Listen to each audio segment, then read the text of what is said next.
La réponse courte à est-ce que c'est la fin de la croissance est oui.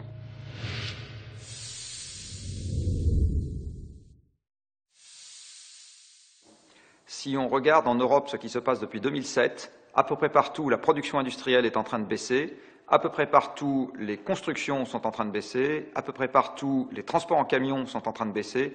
Donc si on regarde un certain nombre de flux physiques qui font notre économie, ils sont déjà partis à la baisse en Europe depuis 2007. Moi, je pense qu'on est tout à fait capable d'atteindre une croissance de 2% par an, 2,5% par an. Il n'y a pas de raison qu'on n'y arrive pas.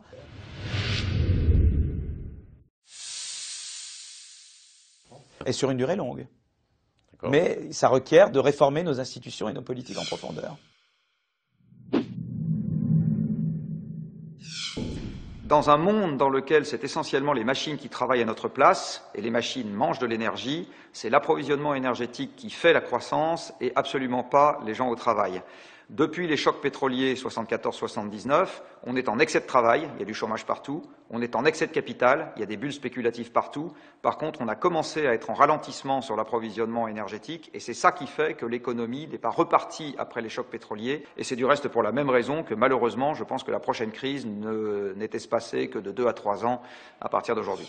Comment peut-on donner une limite à ce qu'on peut découvrir ? Quand il y a eu la révolution de l'électricité, on n'avait pas prévu la révolution de l'Internet. Et quand il y a eu la révolution de la machine à vapeur, on n'avait pas prévu la révolution de l'électricité. On veut une société d'innovation. Eh bien, par définition, ce sont des sociétés en croissance, parce qu'elles génèrent de nouvelles idées. Je ne crois pas du tout à la fin de la croissance. Je crois qu'au contraire, les opportunités d'idées nouvelles et d'interactions intellectuelles ne vont faire qu'augmenter au cours du temps.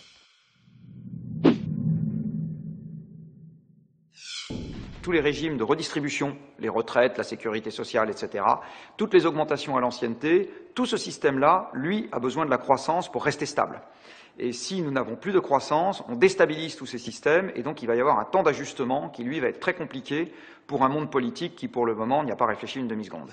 Pour retrouver la croissance durable, il faut que nous devenions compétitifs, c'est-à-dire qu'il faut que vraiment nos produits, qu'on fasse des produits ou pas chers ou de très bonne qualité pour satisfaire la demande croissante qui va venir des pays émergents. Et ça, nous l'aurons qu'avec des marchés du travail et des biens et services beaucoup plus flexibles, beaucoup plus mobiles. Eh bien là, nous serons en mesure d'avoir de très bonnes perspectives de croissance.